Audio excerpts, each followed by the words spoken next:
Il y a les brachot dans Parashat Kitavo, mais aussi les klalot.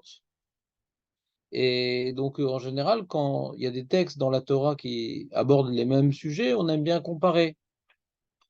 Et donc là, les Rishonim, ils viennent comparer donc, entre les klalot de Parashat Bechukotai, enfin, les brachot et les klalot, bien sûr, et les brachot et les klalot de Kitavo. Le Sefer Vaikra se termine par des brachot et des klalot, c'est Parashat Bechukotai, et le Sefer Dvarim se termine par, enfin, il est presque terminé, il y a encore des petits sujets qui vont être développés, qui sont intimement liés à la conclusion même du Sefer. Mais avant d'arriver à la conclusion du Sefer, le livre Dvarim, il y a la conclusion de la Torah. Après Kitavo, c'est la conclusion de la Torah. Mais là, c'est un peu la conclusion de Dvarim. De la manière que Vaikra, on a terminé par Bechukotai, aussi là-bas, on va finir par Béar, etc. Mais il y a des sujets, la Shemitah, la truc. Mais globalement, on finit par les brachot et les klalot. Et donc, on compare. Donc, les Rishonim, ils ont comparé. Et la grande différence, il y a plusieurs différences, mais la grande différence qu'on voit entre les brachot et les klalot de Berkoukotai et les brachot et les klalot de Kitavo, c'est que on a l'impression que c'est Moshe qui parle. Pourquoi on a l'impression que c'est Moshe qui parle? Si tu reprends un peu Parashat Kitavo avec les brachot et les klalot, il y a un Rashi qui évoque ce problème-là.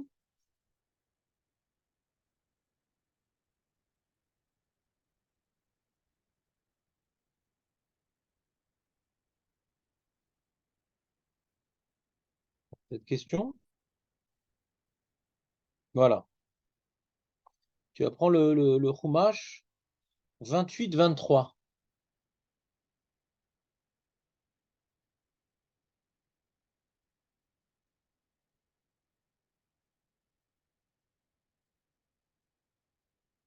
Donc, les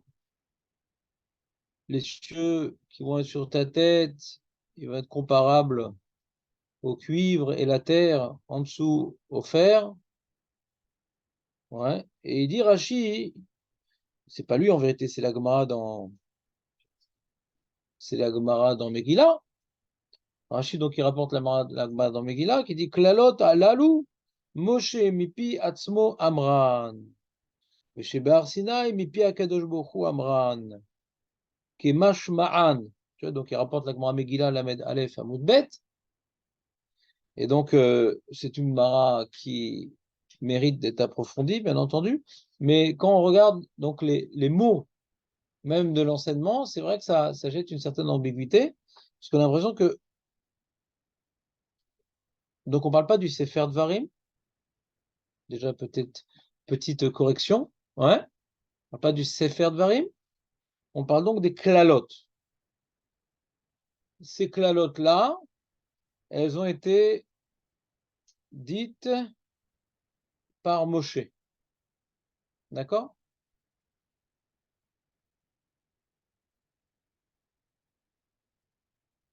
Tu vois, par exemple, ici, sur le Siftei Chachamim, comment ils essaient de répondre à ta question. Il y a plein de réponses, hein. Il y a plein de réponses sur cette question. C'est un grand sujet. J'ai même vu il a écrit un petit livre sur ça, sur toutes les réponses, tous les trucs. Donc, c'est un grand sujet.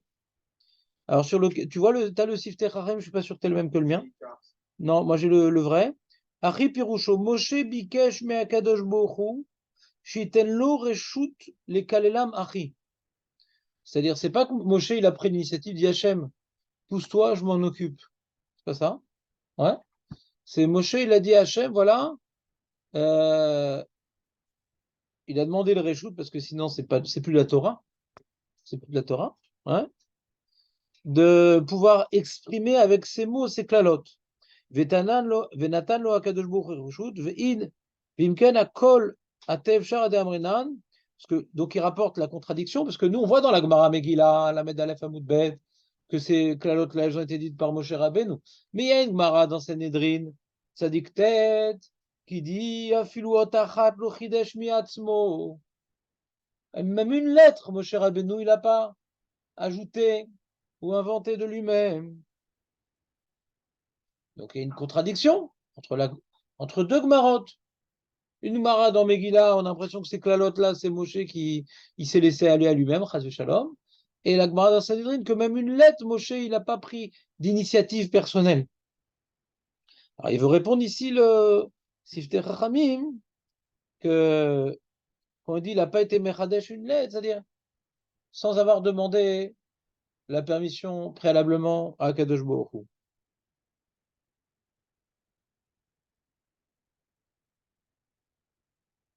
Et il rapporte la Tosfot dans la Gemara Megillah, qui dit Moshe mipiatzmo amran ou beruach hakodesh, c'est-à-dire il a eu une certaine intention d'exprimer, après Tosfot ça ressort comme ça, il a eu une certaine intention d'exprimer des malédictions, ouais, pour celui qui ne respecte pas donc l'alliance ici redéterminée à la fin de ce Sefer, et après qu'il ait eu cette intention-là, il a été pris par un roi hakodesh, c'est-à-dire c'est une inspiration divine, mais c'était son intention, mais c'est pas par ses mots. Maintenant, qu'est-ce qu'a amené la Gemara dans Megillah, la Flamed Aleph Amoudbet, d'affirmer une telle chose? Pourquoi la Gemara elle dit ça? Quelle est la preuve de la Gemara, ouais, que on voit ici que dans les klalotes et les brachot et les klalotes de Kitavo, c'est plus Moshe qui s'est exprimé que dans Bechukotai. Qu'est-ce qu'a amené la Gemara à dire ça? Vous comprenez ma question ou pas? La Gemara dit un enseignement très gênant qui va donc obliger des commentateurs de toute époque à essayer de comprendre la profondeur des propos de la Gemara. Donc l'enseignement en soi, il nous gêne, comme ce que tu as entendu, je ne sais pas quand, hier, ouais, que quelqu'un il a parlé, Sefer Dvarim, c'est Moshe qui a écrit, donc ça entraîne des ambiguïtés, des amalgames, il croit que tout le Sefer Dvarim, alors qu'on parle que des klalotes ici, ouais. Donc déjà, il faut être clair, c'est marqué les klalotes, ouais. Mais même les klalotes, même une lettre, c'est pas le livre de Moshe, c'est la Torah d'Hachem. D'accord? Qu'est-ce qu'a amené Chazal à donc affirmer une telle chose sur les klalot? Alors, comme je dis, quand on fait la comparaison entre Bechukota et Kitavo, la grande différence, c'est que dans Bechukota, il y a marqué. Alors, Rachid explique justement, regarde. On va continuer Rachid. Rachid explique. Il explique la Gemara. Vesham Nehemar, dans Bechukota, il y a marqué Veimlo Tishmeu li.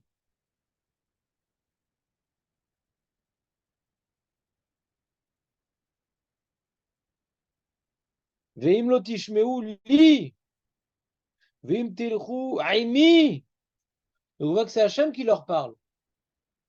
Si vous ne m'écoutez pas, et si vous vous comportez avec moi de manière, comment dirais-je, pas régulière, hasardeuse, occasionnelle,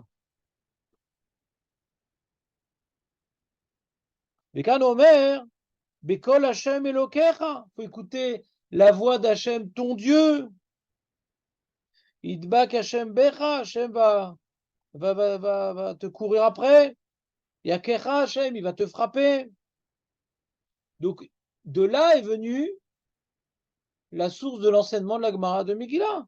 C'est qu'on voit que la présentation des brachot et des klalot dans Bechukotai et dans Kitavo ne sont pas pareils. Dans Bechukotai, c'est Hachem qui dit si tu me fais ça, si tu m'écoutes pas, si tu trucs. Et là, il dit si tu fais ça à l'Éternel ton Dieu. Donc on voit que c'est Moshe qui s'adresse à eux. Et il rajoute Rashi une autre information objective, parce que là c'est une information objective ce qu'il a dit Rashi. Ce qu'on voit, c'est là on a la Hachem qui nous parle, et là c'est Moshe qui présente les conséquences de nos actes contre Dieu. Deuxième information objective que Rashi rapporte, c'est que là-bas on parle au pluriel, vous, et là c'est tu.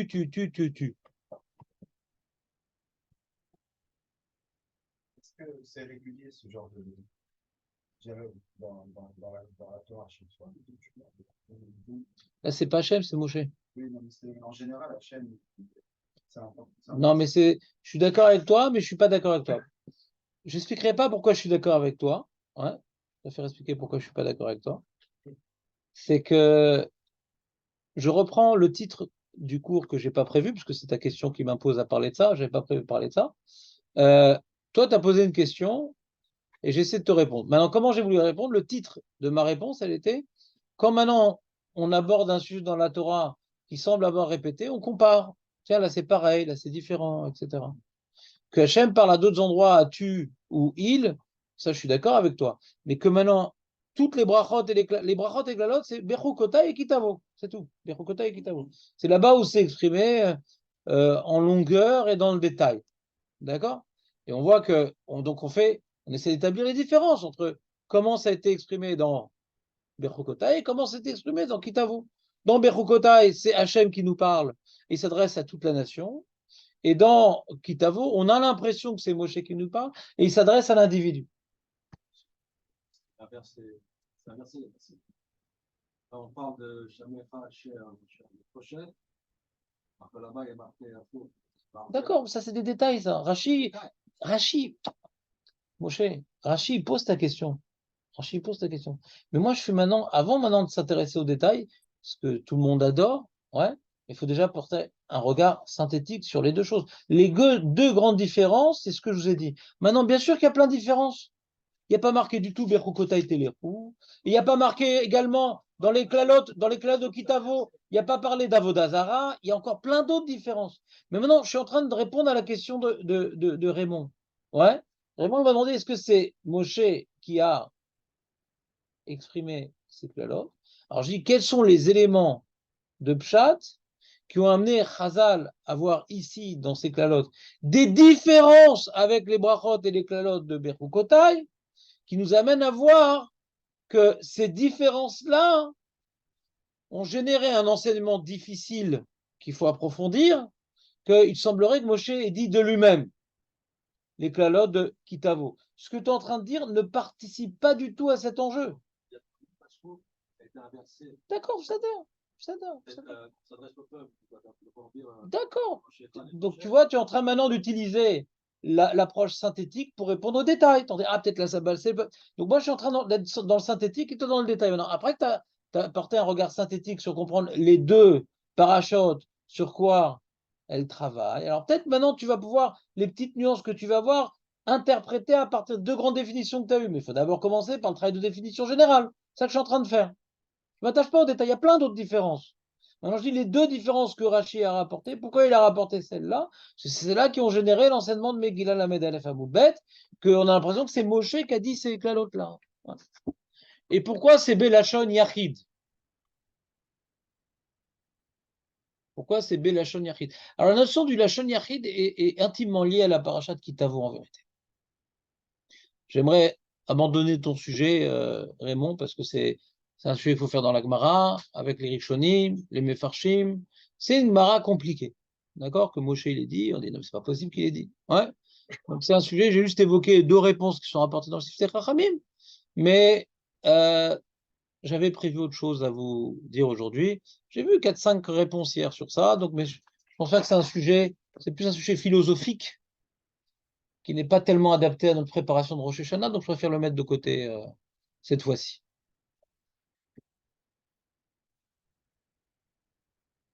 Sur tous les points qu'on a évoqués aujourd'hui,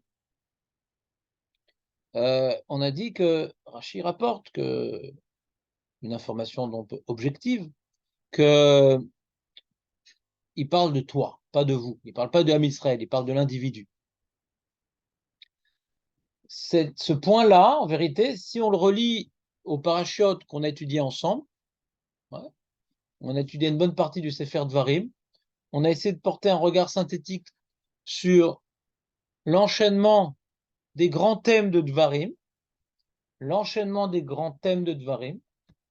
Ah bon, il y a Dvarim, Vaetranan, là-bas c'est un grand discours de Moshe Rabbeinu sur méditer sur le passé, les erreurs du passé, les dévoilements divins, les dévoilements divins, en particulier celui du don de la Torah, que nous, on doit essayer de transformer à notre niveau individuel le don de la Torah avec le schéma Israël. D'accord? Parce qu'on a vu que entre les 10 commandements répétés dans Parashat Vaïtranan et le schéma Israël, il y a donc 15 versets de transition. C'est juste après le schéma Israël avec les 10 commandements. Et après avoir commencé ce grand discours qui est donc dans Dvarim, Vaïtranan, etc., sur les erreurs du passé, sur l'alliance qui a été contractée avec Hachem en direct, face à face. Alors après, on commence avec Parashat Re'eh, ouais, et Kev, ça reprend encore l'alliance qu'il faut essayer de faire dans l'élément de détail, mais Re'eh, c'est on commence un peu les mitzvot. Re'eh, ouais, on commence les mitzvot du Sefer Dvarim. Vous savez, dans le Sefer Dvarim, il n'y a pas que des discours, il y a aussi des mitzvot. Il y a donc Re'eh, Shoftim, Kitetse, Kitavo. Re'eh, Shoftim, Kitetse, Kitavo. D'accord? Dans ces 4 parachutes-là, Kitavo, il n'y en a que 2. Il n'y a que 2 mitzvot globalement, c'est Bikurim et Biur Maasrot. Ouais. Mais Re'eh, Shoftim, Kitetse, il y a beaucoup de mitzvot. Et on a résumé Re'eh, Shoftim, Kitetse par 3 idées. Une qui résume Re'eh, une qui résume Shoftim, et une qui résume Kitetse. Je vous écoute. Interro surprise.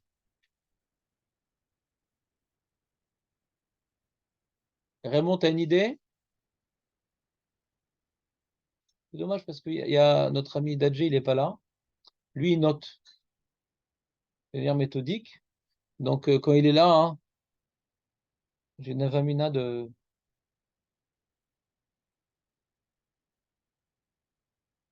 Marco, veux-tu sauver l'honneur? Maître Baruch, ça vous dit quelque chose? Bon, bah, je vous le refais. Je vous le refais une énième fois, Baruch Hashem. À force de vous le dire, peut-être je vais m'en rappeler moi-même. Ouais? Ça me fait faire Khazara. Donc, on a dit, Ré, c'est quoi Parashat Ré? Bah, si on tire les conclusions de ce qu'on a vu au Mama d'Arsinaï, donc c'est le Bet Amikdash, c'est la Vodazara. Donc, comme maintenant, par les 10 commandements, on a été face à Dieu, et on a pris conscience de son unité, et on a pris conscience de son unicité, on a pris conscience que Enod Milevado, et on a pris conscience qu'on doit servir que lui, et qu'on ne doit pas perdre cette conscience-là, qu'il est tout et que tout provient de lui. Donc, il y a la mitzvah de monter au Bet Amikdash. Re'eh, c'est monter au Bet Amikdash. D'accord? Et au milieu, il y a le rappel de la Vodazara, puisque l'inverse du Bet Amikdash, c'est la Vodazara. Bet Amikdash, c'est se reconnecter à l'unité divine. La Vodazara, c'est le refus. D'accord? Comment maintenant le roi Yerovoam, qui s'opposait au fils de Shlomo Ameler, Rechavam, il a fait en sorte que le Ham Israël ne monte pas au Bet Amikdash, parce que là-bas, le Bet Amikdash c'est dans la tribu de Yehuda et ça allait renforcer le pouvoir de son ennemi politique, Yehuda et Binyamin, parce que Bet Amikdash est disposé sur Yehuda et Binyamin. Comment il a fait? Ben, il a poussé Ham Israël à faire Avodazara, pas Bet Amikdash, c'est tout. Ça c'est blanc et ça c'est noir. Et Parashat Re'eh, c'est ça les 2 grands sujets de Parashat Re'eh. D'accord? On doit s'imprégner de la Shrina, de l'unité divine, qui s'est alors manifestée de manière dévoilée au Har Sinaï. Elle est cachée au Beth Amikdash, mais on doit s'imprégner de tout ce qui est là-bas. Alors, on ne parle pas comme dans Vaïkra d'apporter des corbanotes, là on parle d'aller là-bas, de se réjouir là-bas, avec le Guer, le Yatom, le Lévi, de manger là-bas, de faire les fêtes. Dans Ré, on reprend les fêtes de pèlerinage. C'est pas comme dans Vaïkra, où le Beth Amikdash, comment dirais-je, c'est le lieu des Kohanim. Dans Ré, le Beth Amikdash, c'est le lieu du Ham Israël. C'est pas le lieu des Kohanim. C'est l'endroit où l'Am Israël doit se retrouver pour s'imprégner de la réalité divine, beaucoup plus difficile à capter qu'au Har Sinaï. Donc c'est pour ça qu'il faut pas être tamé, il faut s'y préparer. Il y a tout un travail pour pouvoir véritablement ressentir des choses, comprendre des choses, intérioriser des choses. Ça, c'est Parashat Ré. En 2 mots. Parashat Shoftim, est-ce que quelqu'un veut prendre la parole?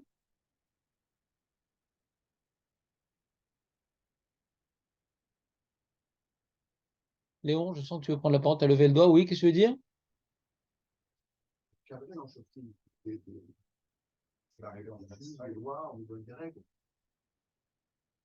Quel rapport avec Ré? Si maintenant je vous fais maintenant un résumé des parachutes, c'est qu'il y a un lien complémentaire entre ces différentes parachutes. Et je vais arriver à la fin à répondre à ma question. Pourquoi c'est au singulier les clalotes? Je vous répète le plan. Pourquoi c'est au singulier les clalotes de Kitavo? C'est ça mon programme aujourd'hui. On dit qu'on va faire que ça. Et si on fait déjà ça, c'est bien. C'est déjà une révision, c'est bien de réviser. Shoftim, c'est que c'est beau qu'on puisse ressentir la présence divine au Beth Amikdash. C'est beau qu'on veuille, comment dirais-je, se rapprocher d'Hachem, etc. À Pessah, Shavuot, Sukkot. C'est des grands moments d'élévation, ce qu'on appelle des Mikrae Kodesh, des appellations, des appels à l'élévation. Mikrae Kodesh. C'est ça les Mikrae Kodesh. Donc on va au Beth Amikdash, on se rappelle des grands moments dans l'histoire où on avait une promiscuité, une proximité avec Akadosh Baruch Hu. C'est bien, mais qu'est-ce qui se passe le reste de l'année? Qu'est-ce qui se passe dans mon petit champ là-bas? Qu'est-ce qui se passe quand je vais en guerre? Qu'est-ce qui se passe quand je me dispute avec mon voisin? Dans la vie de tous les jours? C'est un peu la question qu'on peut se poser. Ouais, après Kippour, on est super chaud et tout, Hachem, tout ça, nani, naner. Et il y a un mec, je reviens chez moi, il y a un mec, il a mis sa voiture à l'endroit où je mets ma souka. Hein? Voilà, alors il y en a qui le défoncent, d'accord? Et donc, normalement, si on a bien fait Kippour, on doit dire, Hachem, il a mis une voiture sur ma place de souka. Hachem a mis une voiture. Qu'est-ce que Hachem veut que je fasse maintenant? C'est comme maintenant quand quelqu'un, il veut être médecin, il veut être dentiste, on lui fait un examen. Ouais, mon père qui était dentiste, il a eu, avant d'obtenir son diplôme, un examen, on lui mettait un clochard pour ouais, les gens qui voilà, pour se faire la bouche, ouais, lui il se faisait la bouche, lui il se faisait la main. Et donc, il dit, c'est pas gentil, pourquoi vous me demandez maintenant, vous mettez à l'épreuve? Bah, c'est ça, le but, c'est de savoir c'était. Alors j'aime aussi nous met tout le temps à l'épreuve. Il nous met tout le temps à l'épreuve. C'est facile qui pour.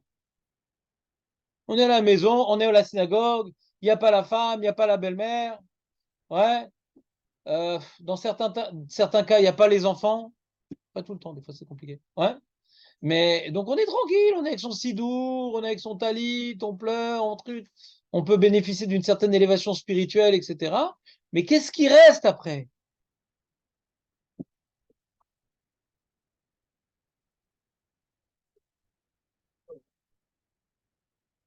C'était ton fils? C'est pas celui qui est sa première accouchée. C'est un autre? Si, c'est mon fils. Il parle pas français? Si. Hein? Pourquoi? Non, non, je crois. Mazel Tov? Ori David. Ah, j'ai la Brit Mila? Oui, mercredi.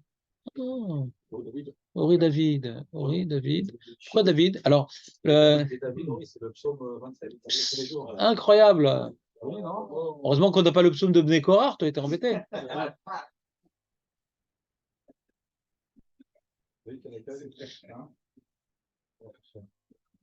Donc,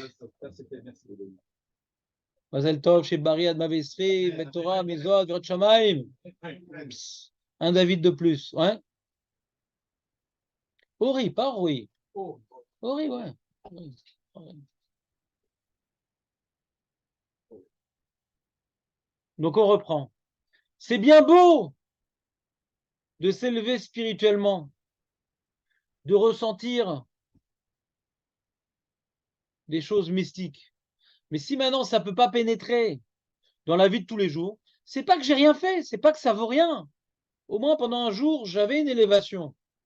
Mais c'est pas le but. Le but de la Torah, c'est pas d'être des moines. Quand on est isolé, tout va bien, et puis dès qu'on est confronté à des problèmes, là on revient, on est comme les autres, des fois pire. Donc ici, la Nekuda, elle est que dans Shoftim, les Shoftim, c'est le Sanhedrin qui siège au Beth Amikdash et qui va essayer d'imposer au peuple, ouais, la Torah qui est respectée, honorée au Beth Amikdash, parce que dans le Kodesh HaKodashim, il y a l'Aaron, dans l'Aaron, il y a la Torah, et cette Torah-là, c'est ce qui nous rapproche d'Hachem.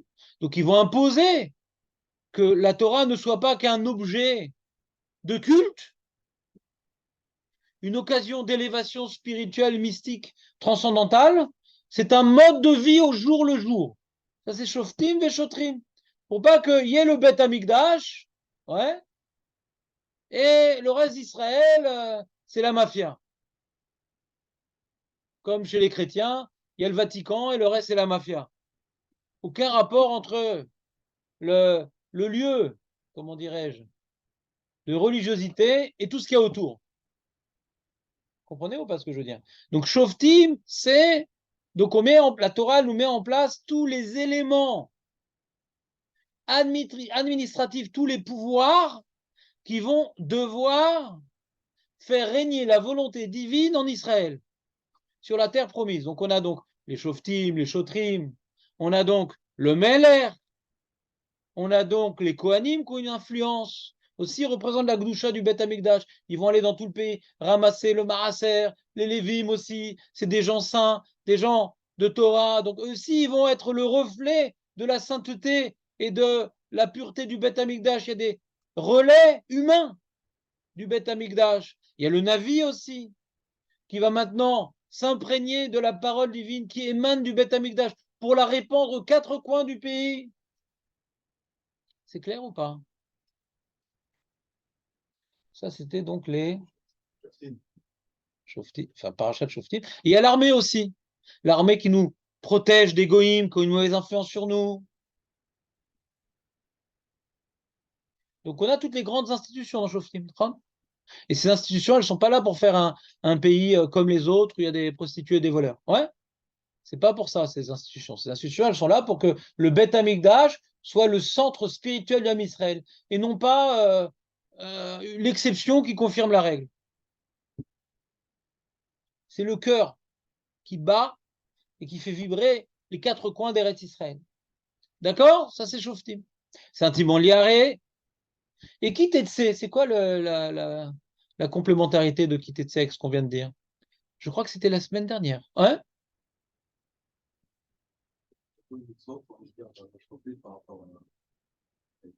Non. Chaque paracha a vraiment un enjeu particulier et complémentaire. Hein? Moi, je comprends qu'on n'est pas samedi. Chazak ou Baruch. On reprend. Il y a le Beth Amikdash. On ressent des choses. On se sent impliqué. Hachem, il est là.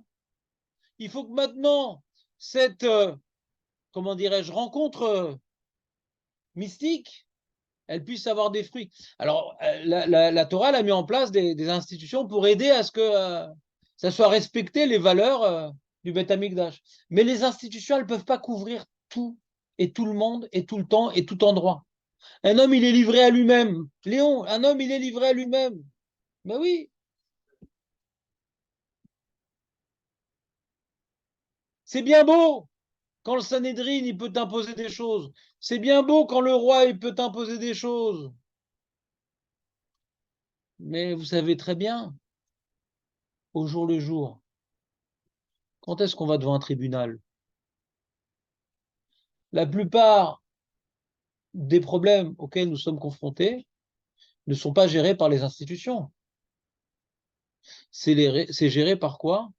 Par l'éthique qui doit bouillonner en nous.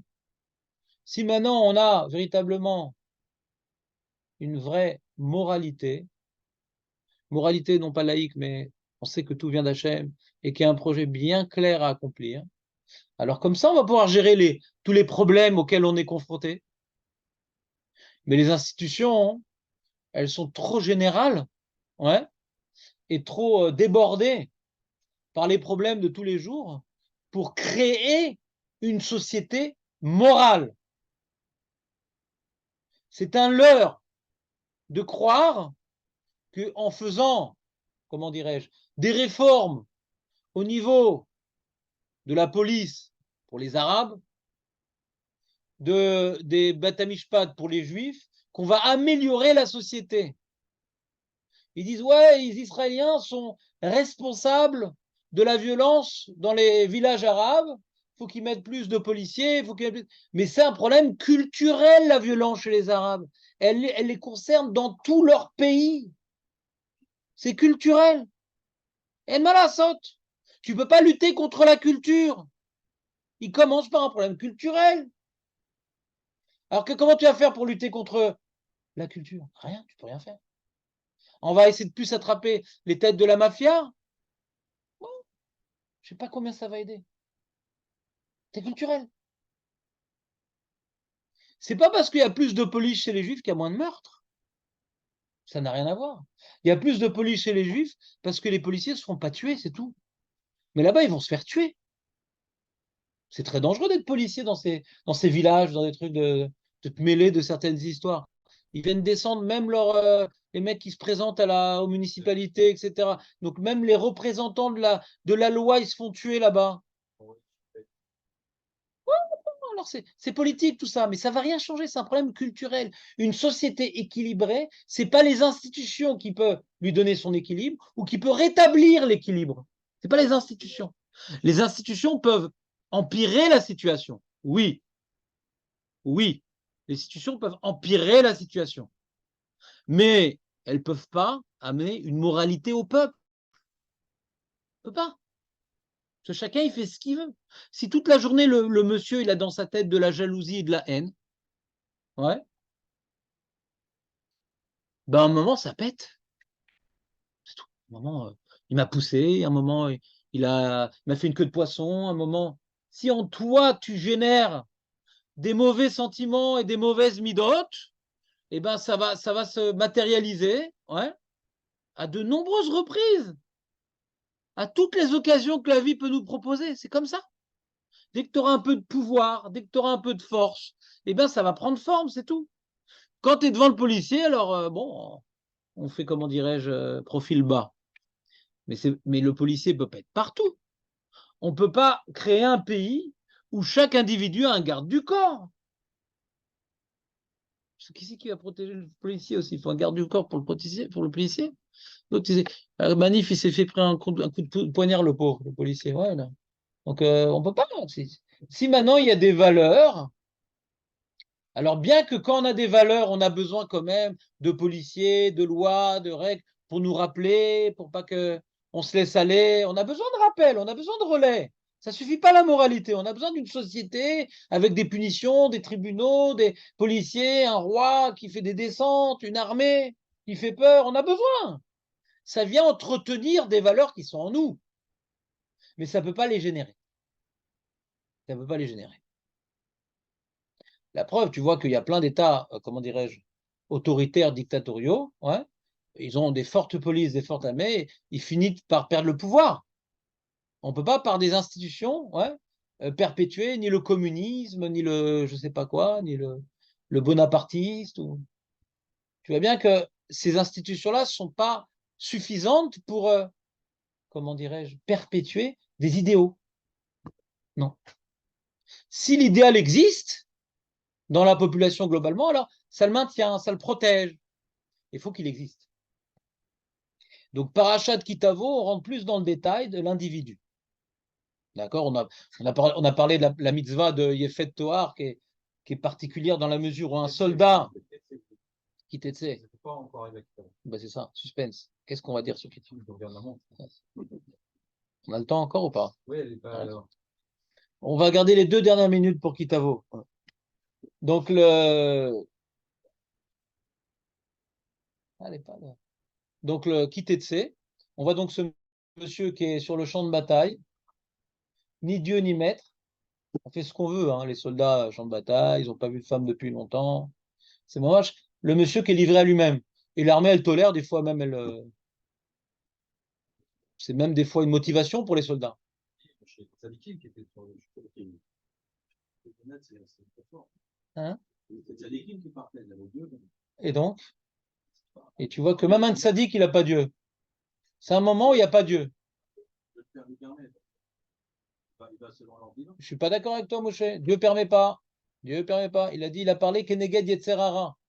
Et celui qui fait ça, il va finir par détester sa femme. Et celui qui fait ça, il va finir par avoir un mensoromé. Et celui qui fait ça, il va finir par être pendu son fils. Ça, c'est le smichut des parachutes d'après Chazal. Donc, c'est pas du tout conseillé par la Torah. En malasot, il y a un Yetzerara. Même un tzaddik, il a un Yetzerara. Même un tzaddik, il a un Yetzerara. Et la Torah, si elle t'interdit de faire face à ton Yetzerara, tu vas faire pire. Tu as besoin d'être cadré. Quand tu n'es plus cadré, alors c'est le début de la fin. Comme maintenant, on m'a toléré un certain comportement qui n'est pas du tout kadosh, c'est pas du tout un comportement de Gdusha, d'aller avec une yéfétoire, pas du tout. C'est même, comment dirais-je, critiqué par la Torah, puisqu'il y a une smichout de parachute, on voit la décadence morale que cela entraîne, mais c'est moins décadent que de l'apprendre sans suivre le cadre de la Torah. Parce que tu vas craquer de toute façon. Elles sont là, les femmes. Elles se font belles pour faire tomber les soldats. Tu vas craquer, aide-moi la sorte. Si Rabbi Akiva et Rabbi Meir, ils ont failli craquer par rapport à Yetzera qui s'est déguisé en femme, alors même ces tzadikim qui sont pendant la guerre, ils sont eux-mêmes confrontés par ce Yetzera. Personne n'est à l'abri de ce Yetzera. Même Yosef Hatzadik, il a failli tomber dans les griffes de la femme de Poutifar. Yosef Hatzadik. C'est pour ça que la Torah, elle met beaucoup de barrières par rapport aux relations avec les femmes, parce que personne n'est protégé face à ce Yetzera. Personne. Tu vis dans un monde où il n'y a pas de barrière. Si tu tombes pas, c'est que tu as du srout à vote. Parce que du srout personnel, tu n'as plus. Celui qui vit sans les barrières avec les femmes, il n'a plus de srout personnel. S'il tombe pas, c'est qu'il a du srout à vote. C'est tout. Ça, c'est Chachamim qui nous explique. C'est pour ça que le Shulchan Aruch, quand il rapporte à la chôte des femmes, il dit Eve meod, Adam, Nizar, miletrachek minashim. Oui, il dit meod, Nizar. Que dans cette halachot là. Faire très, très, très attention de s'éloigner des femmes. Avant de rentrer dans les détails de Yichud, de ne pas faire la bise, de ne pas serrer la main avant de rentrer dans la halachot. Ouais, certaines sont d'Oraita, d'autres de Rabbanan. Mais non, il y a l'idée générale. L'idée générale. Donc même si tzadikim, Moshe, face aux femmes, personne n'est tzadik. Personne. On est tous en danger de mort. Et là que ça fait plusieurs mois que tu n'étais pas à truc. Et qu'elle vient, pitom, à l'insu, elle vient comme ça, elle arrive toute belle, toute déguisée en modèle. Ouais. Il y a mode lui et mode elle. Qu'est-ce qu'il y a? Toute maquillée, voilà. On a oublié ce détail. On avait du mal à se l'imaginer, la Ginette. Ouais. Elle a même mis du rouge à lèvres sur les ongles tellement elle est maquillée. La même chose. Et là, ça les traces sur les pages. Donc, tu as compris, Yoav, tout le plan? C'est bien. On reprend. Donc, ça, c'était mon Parashat Kitavo. Tu vois, par exemple, dans Parashat Kitetse, on a parlé de Shoftim. Shoftim, c'est essayer de faire régner une moralité dans le peuple, etc. Grâce au Shoftim. Et c'est magnifique parce que la Parashat Shoftim se termine par quelle mitzvah? Egla Arufa. Et c'est quoi Egla Arufa? C'est l'échec. Egla Arufa, c'est l'échec. Tu vois bien que les Shoftim, ils ne peuvent pas empêcher le meurtre. Là, il y a un meurtre, on ne sait pas c'est qui. Et ils viennent avouer leur faute. S'il y a eu ça, on est un peu coupable. Donc, eux, ils doivent faire le maximum d'incarner leur rôle. Et quand il dit on est coupable, on apporte une sorte de korban. Ouais. C'est un korban, écoutez bien, c'est un des seuls korban, à part la paradouma, qui est en dehors du Beth Amikdash. Pour dire que le Beth Amikdash, il doit être ressenti en dehors du Beth Amikdash. Donc on apporte un korban en dehors du Beth Amikdash. Parce que c'est le manque de relation entre le Beth Amikdash et l'extérieur du Beth Amikdash qu'on a pu arriver à une histoire pareille qu'un juif a été tué. Tué! Après, on s'étonne qu'on te tue, toi, dans les clalottes. Tu connais celui qui te tue, toi. Il t'a tué. Ouais.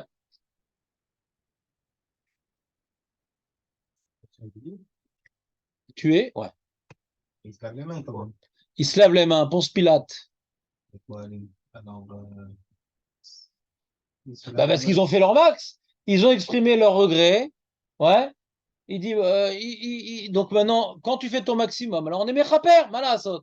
Si tu sais c'est qui le meurtrier et que tu te laves les mains, bon ben, qu'est-ce que je te dis, on parle pas de ça, ouais. On parle maintenant, ben, qu'est-ce que je te dis? C'est en faisant, alors il y a différentes explications sur cette mitzvah-là. Est-ce que le Rambam, il dit c'est pour faire du bruit? Et quoi, tu te rends compte, le Sanhédrin, il est venu sur place, il a mesuré, il a vu c'était qui le Beddin le plus proche, après le Beddin est venu, il y a eu les Kohanim, etc. T'entends, pourquoi il y a eu tellement de bruit? Bah oui, un mec était tué. Ah, un mec était tué? Ah, tiens, je crois savoir c'est qui. J'ai comme une sonnerie dans la tête, je crois savoir c'est qui. Ouais. Et le bruit qu'on fait vient, comme ça dit le Rambam. Il y a différentes explications, je ne vais pas rentrer dans l'histoire. Mais juste pour dire que ça se termine pas par hasard. Et Glaharoufa. Si on voit les limites, les institutions, c'est limité. C'est limité. Donc on arrive à quitter de ces. Là, on dit un homme qui est livré à lui-même. Il était sur la route, il avait faim. Ouais. C'est quoi l'histoire de Egla Roufa? Le mec, le Beddin dit peut-être qu'on a commis l'erreur, on aurait peut-être dû donner plus d'argent pour Koupa Tahir, pour que les gens qui passent là-bas, eh ben, ils puissent être accompagnés et que on leur donne à manger. Comme ça, ils crèvent pas de faim. Le mec a crevé de faim. Il était livré à lui-même, il a vu quelqu'un avec des bagues. Ouais, pas aux dents, aux doigts. Et il a dit, ah, tiens, ça tombe bien, il est riche, pas moi. Viens, on rétablit l'équilibre. Ouais. Et le mec, il s'est défendu et il a été tué, le voleur. Parce qu'il était livré à lui-même. On l'a pas assez accompagné. Le Bedin ne peut pas s'occuper. Alors, dit petit, si le Bedin, il avait pu, si le Bedin avait pu éviter cela, alors il est responsable. Mais des fois, il n'a même pas pu lui donner à manger. On ne peut pas s'occuper de tout. Il y a des fois des gens qui ont des coups de tête, ouais, qui finissent par des coups de boule. Elle m'a la saute. Elle m'a la saute. Donc, on finit Shoftim par les limites des Shoftim. D'accord? Et donc, la solution aux limites des Shoftim, c'est un homme livré à lui-même. Qu'est-ce qu'il fait? Qu'est-ce qu'il fait un homme livré à lui-même? Eh bien, il doit sans arrêt ressentir que Dieu l'accompagne, qu'il y a un cadre de loi. Tu étais en train de marcher, tu as vu, ah, dans l'arbre, il y a des œufs, je vais manger les œufs. Attends, tu es tout seul et tout, mais il y a des limites là-bas. Ouais. Et puis, bon, je vous ai fait la semaine dernière toutes les mitzvot qui parlaient de ça. Je ne vais pas vous le refaire quand même. On va dire que je radote. Je redoute de radote. Très bien. Alors, qu'est-ce qu'on fait dans Kitavo? Qu'est-ce qu'on fait maintenant? On est embêté. Alors, on termine le travail. On termine le travail.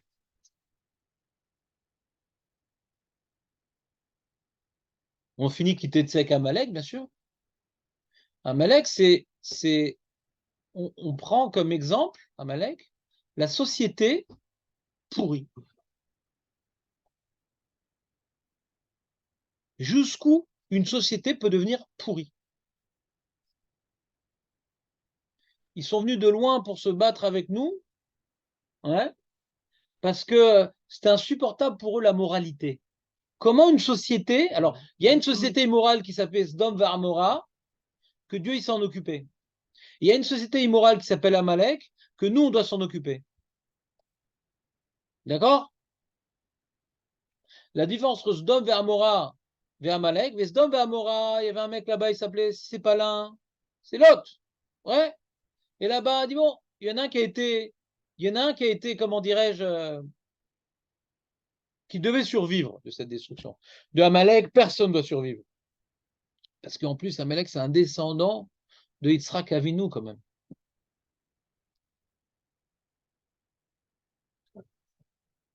descendant d'Israël Avinu.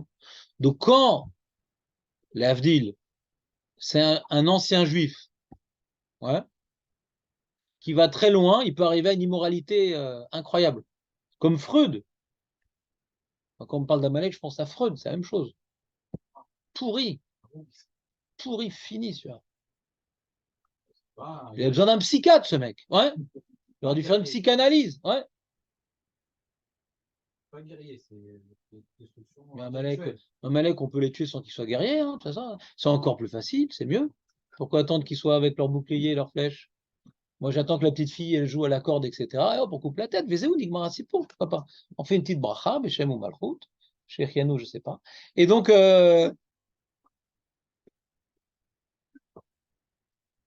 Freud, tu vois, c'est vraiment Amalek. Comment pourrir la société de l'intérieur? C'est pas de sa faute, le monsieur, s'il a volé plein de petites filles lui-même. Ouais, il a eu des problèmes quand il était petit, c'est pas de sa faute, le pauvre.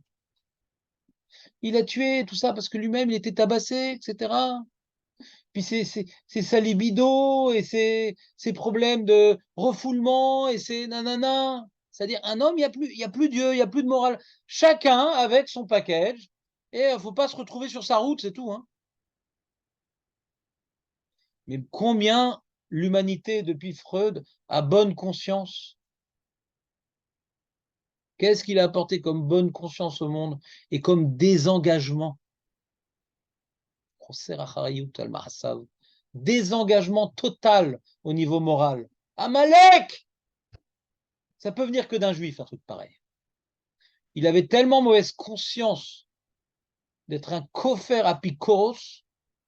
Quand il s'est marié, sa femme venait d'un monde, oh, ils étaient tous assimilés. Il a interdit à sa femme de faire les Adlakat Nerot Shabbat. Apikoros. Donc, comment on peut arriver à Amalek? Ben, perd justement la conscience, la mauvaise conscience. Amalek, ils ont bien été représentés par les nazis, ou quand maintenant, dans l'un des textes de Marchemo Vézicho, il dit, j'ai voulu tuer les juifs parce que j'ai voulu tuer la mauvaise conscience. Les juifs donnent mauvaise conscience parce qu'ils ont un comportement moral, il y a des choses qu'on ne fait pas. Même pour l'argent et même pour le pouvoir, il y a des choses qu'on ne fait pas. Et quand les goïms, ils font tout et n'importe quoi pour le pouvoir, pour l'argent, pour la vengeance, et qu'il y a un juif dans le tas, ils sont mal à l'aise parce qu'il ne vient pas s'associer à eux. Il est de côté et fait moi, j'aurais pas fait. Alors, pour tuer la mauvaise conscience, Amalek, il était prêt à se jeter dans la baignoire bouillante. Et l'Allemagne, elle était prête à jeter une partie de son énergie, de ses forces, de son armée. Alors qu'ils étaient en guerre, ils n'ont pas limité. Alors qu'ils étaient en train de perdre, ils n'ont pas limité leurs efforts d'extermination des Juifs. Ils auraient dû, on laisse tomber l'histoire, on met toutes les forces sur le front. Non, au contraire, ils ont intensifié, il faut vite accomplir notre mission. Parce qu'au moins qu'on gagne quelque chose de cette guerre-là, peut-être que l'Allemagne aura perdu, mais l'humanité amalékite aura gagné. Comme Amalek, il était prêt à jeter dans la baignoire, à écart de léguer à l'humanité un monde sans mauvaise conscience, l'Allemagne a fait pareil, un monde sans mauvaise conscience. Même si on perd la guerre, c'est pas grave. C'est pas grave si on perd la guerre. Je n'ai pas compris, c'est quoi la mauvaise conscience des Juifs par rapport à. Vous avez expliqué que les Juifs, c'est la mauvaise conscience par rapport. Ils donnent la mauvaise conscience aux goïms. Pas, Oui, mais c'est. bah parce que les mecs, ils sont en train de violer une femme, ils disent non, mais c'est pas bien ce que vous faites. Allez, viens. Les mecs sont en train de voler, mais c'est pas bien ce que vous faites. Allez, viens. Les mecs sont en train d'égorger des enfants au Vietnam. Le juif, il dit mais arrêtez, qu'est-ce qu'on fait? Bah, allez, viens, c'est pas grave. Les goïms, c'est tous pareil. C'est-à-dire, la guerre, c'est la guerre, on massacre. Il n'y a qu'Israël qui n'a pas le droit de massacrer, mais à part ça, tout le monde massacre. Tout le monde massacre. Quel pays n'a pas massacré des populations, on va dire, innocentes? Aucun. Aucun. La France, elle avait l'Indochine, l'Algérie, l'Angleterre, alors elle a tous les records, l'Angleterre. L'Angleterre, c'est le pays impérialiste, tous les records. Il avait conquis plein de pays, et il y a eu chacun des petites révolutions. C'est pourri d'anglais. Les Juifs qui sortaient des camps de concentration, ils les ont mis dans des camps à Chypre au lieu de les faire entrer en Israël. C'est pourriture. Comment on peut faire un truc pareil? Les goïms chypriotes, ils ont eu de la peine pour les Juifs. Ils leur apportaient à manger, etc. Ils sont plutôt grecs et turcs, donc a priori, c'est pas des copains. Ouais, mais ils ont été écœurés par les Anglais. Donc, bon, Hachem, avec leurs petits doigts quand ils boivent le thé, ouais, mais en tout cas, quand ils égorgent aussi, ils lèvent le petit doigt. Donc, c'est comme ça, mais quand tu as un juif dans le tas, ça casse l'ambiance. On peut plus massacrer, on peut plus violer, on peut plus voler.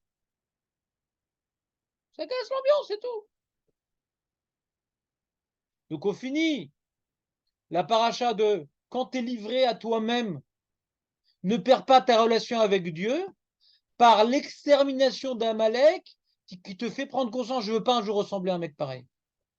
C'est le monsieur, non, non. Lui, non. D'avoir un comportement, d'être comme Freud ou Amalek, non.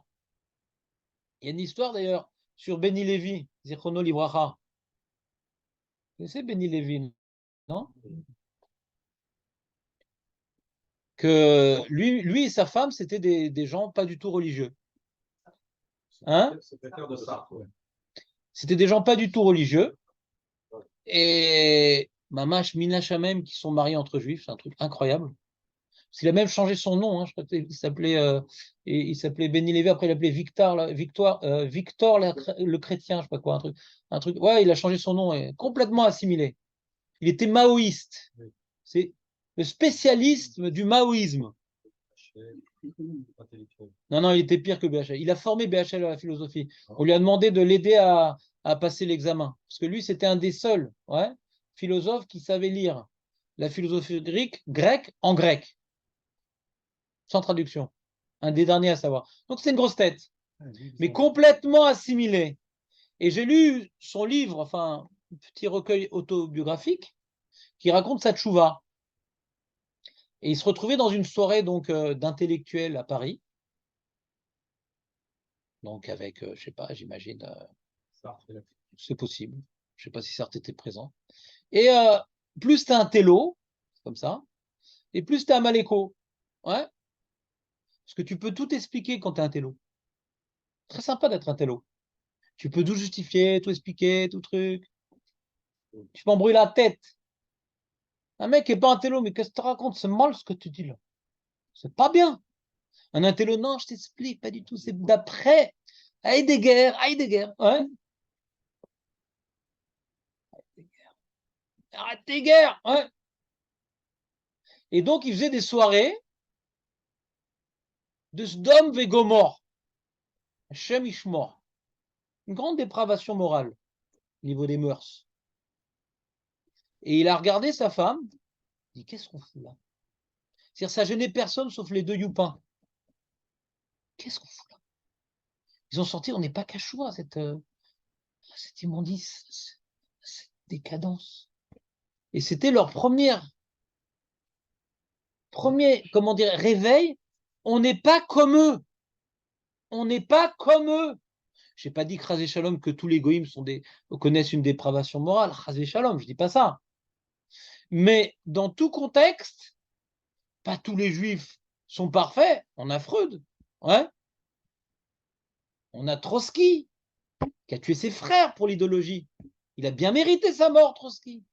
Et c'était pas méchaper sur ce qu'il a fait dans sa vie. Il ne fait pas de peine qu'il ait été tué par Staline, sûr. Il a préféré son idéologie rouge, pour faire couler du sang rouge de ses frères. Il y a des rabbinim qui étaient venus vers lui, etc. Il les a jetés comme des poissons pourris. Donc on a eu des juifs qui ne sont pas mieux. Nachon. Mais quand il y a des mecs qui ne comprennent pas ce qui se passe, et que a priori ils sont comme tout le monde et il y a un blocage, c'est pas tout le temps, mais très souvent des juifs. C'est pas pour rien qu'on a été choisi par Dieu. Il ne s'est pas trompé, Hachem. On est des fidèles descendants d'Abraham Avinu, on a un idéalisme. Il y a des choses qu'on ne fait pas. Et donc c'est l'idéalisme livré à nous-mêmes que développe la parachate qui t'etse et qui termine par Amalek, qui est l'anti-juif. Les Juifs, ils ont aussi apporté beaucoup, donc ça fait beaucoup de bien, mais aussi tout le mal aujourd'hui qu'on connaît, c'est aussi des Juifs. C'est ça que je dis. Bah, Freud. Las Vegas, c'est un Juif qui a construit Las Bah, Vegas. j'ai dit, il y a Freud. Il n'y a pas pire Khorban Rouhani que Freud. C'est le début de la fin, Freud. Toute la crise de l'Occident aujourd'hui, il en est responsable à 90%. Les gens, ils n'ont plus de volonté, ils n'ont plus envie de faire. Ils ont plein de tiroutsim. Les gens aujourd'hui ne connaissent pas Freud. Mais l'Oméchané, c'est un Freud qui a été, comment dirais-je, traduit par TikTok.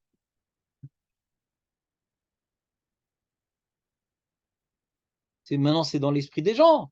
Avant, tu parlais avec un paysan, non, on ne fait pas une chose pareille. Je dis, bon, mais ça va, c'est pas de sa faute. Toute la notion maintenant des homosexuels, ils sont comme nous, etc. Ils peuvent se marier, avoir des enfants. C'est Freud, ça. C'est plus fort que lui, le monsieur. Ça, c'est l'héritage de la pensée freudienne. Il n'y avait pas ça quand lui parlait de ça. Il n'y avait pas de. Nahon. Il n'y avait pas de. Hein? Par la lumière dehors. Il a cassé dans l'escalier. L'escalier, il a pas été là, c'était L'homosexualisme était encore très tabou quand il a pris sa théorie. Nahon. Mais c'est quoi la source? On est des animaux, c'est tout, quoi. Pour Freud, on est des animaux et on subit des instincts. À partir du moment où tu viens balancer. Tu sais, au début, quand il a commencé à faire ses conférences, les gens, ils le huaient. C'est quoi, Ouh. ah, Il a parlé du complexe de, comment dirais-je, de Deep et qu'il a parlé de ces choses-là. Il dit, ah, les gens, ils étaient choqués. Au début, il s'est fait jeter, Freud. Il a brusqué les mentalités judéo-chrétiennes. D'accord?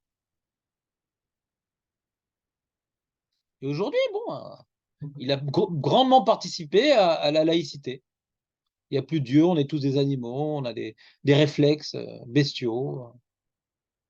Il a grandement participé, il a donné une idéologie au monde laïque.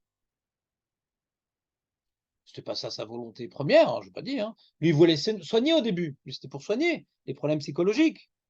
Mais à la fin de sa vie, il a écrit, j'ai vu dans l'Encyclopédie Universaliste, il a écrit à la fin de sa vie un article que on a su repérer les problèmes chez les gens, mais j'ai jamais réussi à soigner quelqu'un avec.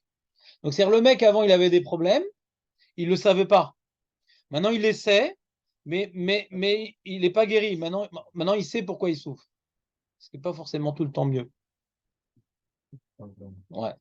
Donc, lui-même, il a témoigné. Sa fille, qui a repris son travail, a dit le même témoignage à la fin de son travail. Moi, je ne m'y connais pas. Je ne suis pas un médecin, je ne suis pas un psy. J'utilisais à l'époque des encyclopédies reconnues. Ouais.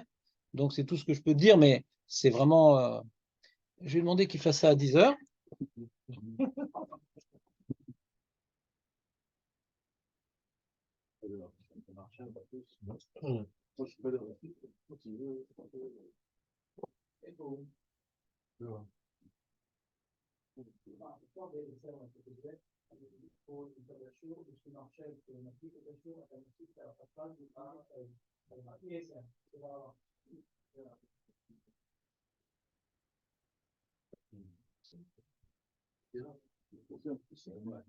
Elle a pété la.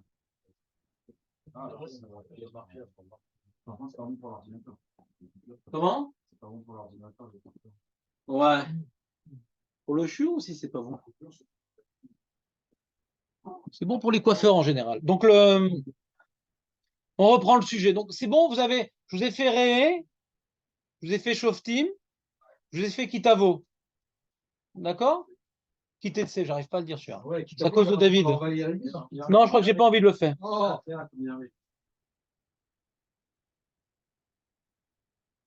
Vous comprenez pourquoi on finit Kitetse par Amalek? C'est bon? Nous, on veut pas, quand on est livré à nous-mêmes, quand on n'est pas livré à nous-mêmes, on ne peut pas se comporter comme Amalek. Parce qu'il y a le Chauffet, il y a le Choter, etc. Mais livré à nous-mêmes, des fois, on peut se comporter comme Amalek. Manquer de moralité, à écart gagner de l'argent, à écart gagner du pouvoir, et on s'en fout de tout. Donc, comme maintenant, c'est le sujet de l'individu livré à lui-même, alors on parle d'Amalek. C'est pas par hasard qu'on en parle ici. Vous comprenez ou pas? C'est-à-dire des sociétés qui ressemblent à Amalek, il n'y en a pas beaucoup. Des individus qui ressemblent à Amalek, il y en a beaucoup. Donc dans le sujet de l'individu livré à lui-même, on nous demande de haïr Amalek. D'ailleurs, c'est une guerre qui concerne l'individu, c'est-à-dire si l'armée ne veut pas tuer Amalek, mais moi je veux un Amalek, ouais, j'ai un devoir de tuer. Ça concerne chacun d'entre nous, c'est un devoir individuel. Parce que même si je ne peux pas le tuer dans les faits, je dois le détester dans mon cœur, parce que le Amalek en moi doit mourir. Le Amalek qui est en moi, il doit mourir. Vous comprenez ou pas?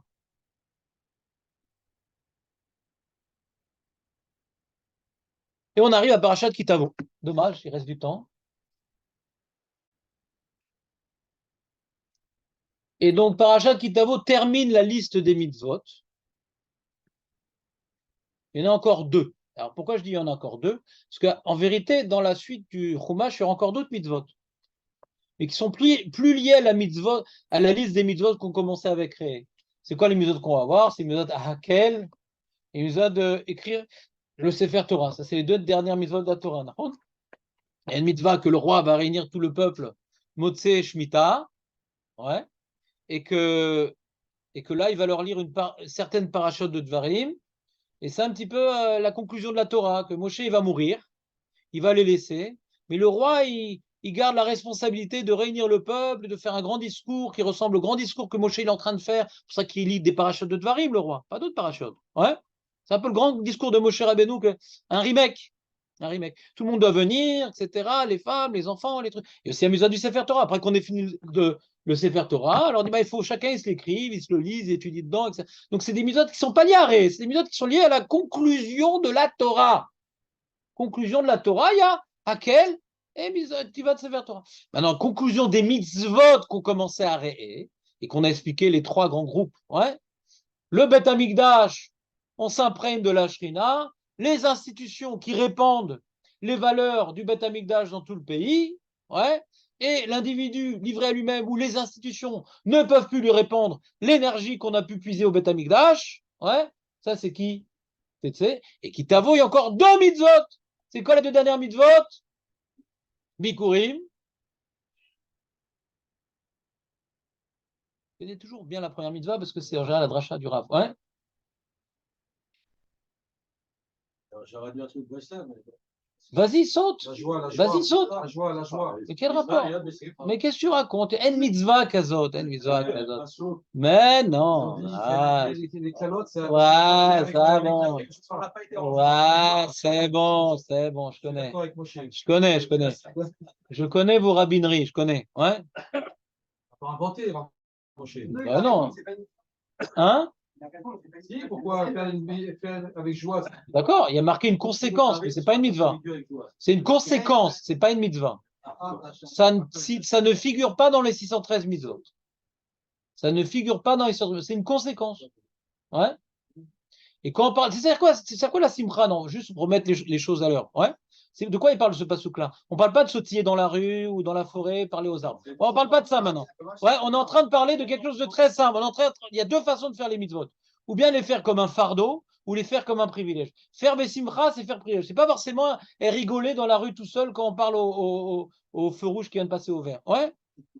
La simcha, c'est de sentir le privilège d'être juif et de faire les mitzvot. Quand on sent que c'est un privilège, il n'y a pas de raison qu'on s'arrête, même dans les camps.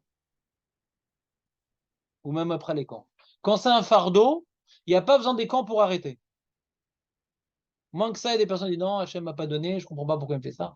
Quand c'est un privilège, le mec, quand il vit un privilège, il peut avoir les pires épreuves de sa vie, il kiffe le tennis, ouais, il peut avoir une super galère dans sa vie, il va continuer à jouer au tennis parce qu'il aime ça. Hachem m'a fait des histoires terribles, j'arrête de jouer au tennis. Attends, mais t'es quoi? T'es un peu babal tchouva ou t'as perdu ton libre arbitre? Je comprends pas. Ouais, toi aussi. Bal aussi, bal tchouva. T'es un ramasseur de bal tchouva. Moi, des fois, je disais, je suis un ramasseur de bal tchouva. Ouais.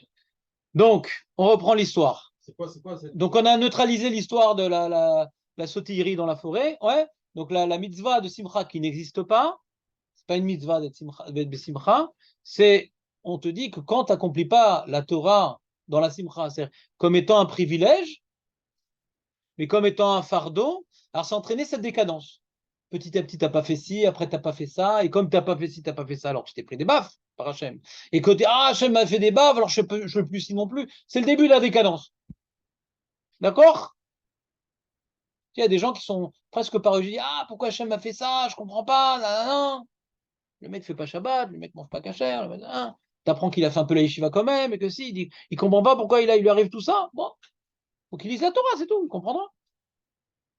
On n'est pas là pour juger, mais on sait qu'il y a une ségoula pour être touché par les malheurs, c'est de faire des avérotes.